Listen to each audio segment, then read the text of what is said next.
Assalamualaikum warahmatullahi wabarakatuh.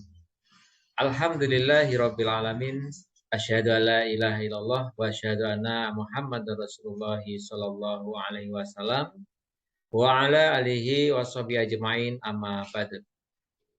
Bapak Ibu dan saudaraku semuanya di mana saja berada, mudah-mudahan oleh Allah senantiasa diberikan kesehatan, dimudahkan segala urusannya, dilancarkan ibadahnya dan dilancarkan rezekinya. Amin ya rabbal alamin. Bapak Ibu dan saudaraku semuanya,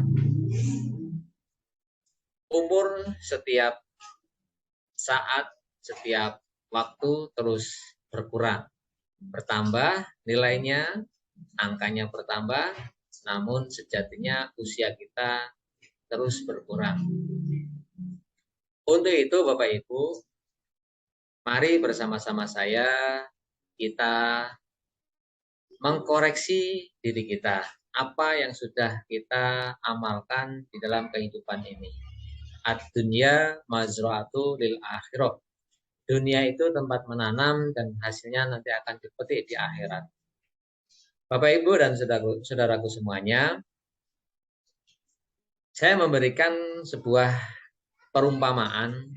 Mudah-mudahan perumpamaan ini bisa diterima dan dipahami oleh saudaraku semuanya. Yaitu perumpamaannya seperti ini. Ketika kita mendapatkan sebuah pesan dari orang yang terkasih, orang yang kita sayangi, atau orang yang kita hormati, atau pemimpin kita, atau ya sebuah pesan yang di situ sangat berharga dari mana saja. Kemudian ketika kita mau membuka pesan tersebut, ternyata kuotanya habis, sehingga kita tidak bisa membuka pesan yang berharga itu.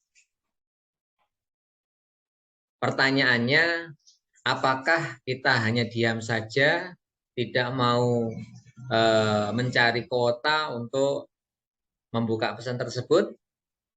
Insya Allah semua orang akan mencari, berusaha untuk mencari pulsa, kuota, supaya pesannya itu bisa dibaca. Begitu Bapak Ibu ya. Nah, ketika kita mencari pulsanya itu di sekitar rumah, kemudian tidak menjumpai penjual pulsa, maka kita akan mencari yang lebih jauh dan terus sampai ketemu penjual pulsa sehingga kita bisa membaca pesan tersebut. Bapak Ibu dan saudaraku semuanya, itu hanya pesan dari sesama manusia. Bagaimana ketika Allah memberikan pesan kepada kita, yang dimana pesan tersebut sangat-sangat penting dan sangat-sangat dibutuhkan untuk kehidupan kita. Apakah kita hanya diam saja? Apakah kita berusaha ingin membaca pesan dari Allah tersebut? Terutama bagi Bapak Ibu yang saat ini sudah tua, namun belum bisa mengaji, belum bisa membaca Al-Quran, silahkan perumpamaan ini direnungkan. Allah telah memberikan Al-Quran untuk dipelajari. Nah, sampai usia sekarang kira-kira kita sudah bisa atau belum? Nah, kalau belum bisa, tentunya kita punya keinginan untuk belajar atau tidak. Seperti itu. Kalau punya keinginan belajar, mari kita mencari tempat-tempat belajar, baik online maupun offline.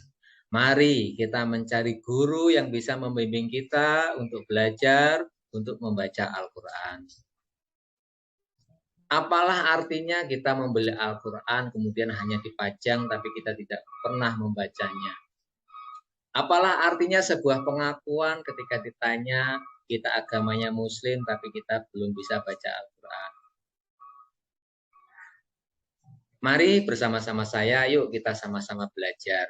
Al-Quran kita pelajari, pesan-pesan Allah kita pelajari.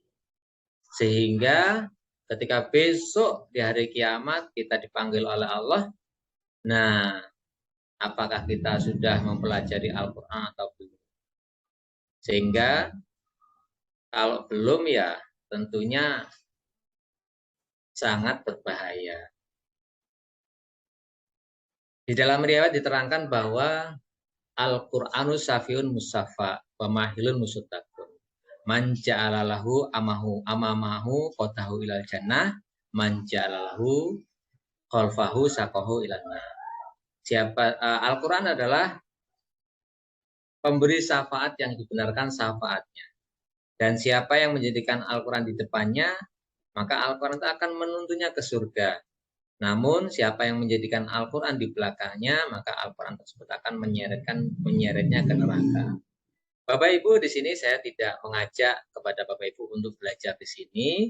Saya hanya mengajak kepada Bapak Ibu sekalian semuanya yang belum bisa mengaji, belum bisa baca Al-Quran. Mari sama-sama belajar. Silahkan di mana saja. Di tempat kanan kiri tetangga kita, saudara kita tentunya banyak yang sudah bisa baca Al-Quran. Tentunya di musola, di majelis, di masjid-masjid yang kita tinggali, tentunya banyak guru-guru yang mengajarkan Al-Quran. Mari bersama-sama kita belajar. Bagi Bapak Ibu yang kesulitan untuk belajar offline, seperti yang sedang bekerja, sibuk bekerja, baik di dalam maupun di luar negeri, tentunya harus mencari solusi, jangan diam saja. Mungkin karena di sekitarnya tidak ada gurunya, tidak ada yang ngajari, tidak ada yang membimbing, kemudian diam saja tidak mau belajar Al-Quran. Itu juga tidak dibenarkan. Maka carilah guru-guru, baik secara offline maupun online. Offline bisa memanggil guru privat untuk datang ke rumah. Online yaitu Bapak Ibu nggak perlu mendatangkan guru privat ke rumah, cukup belajar melalui online. Banyak penyedia jasa bimbingan belajar ngaji online. Baik itu dari lembaga, yayasan maupun perorangan. Silakan Bapak Ibu daftar di sana.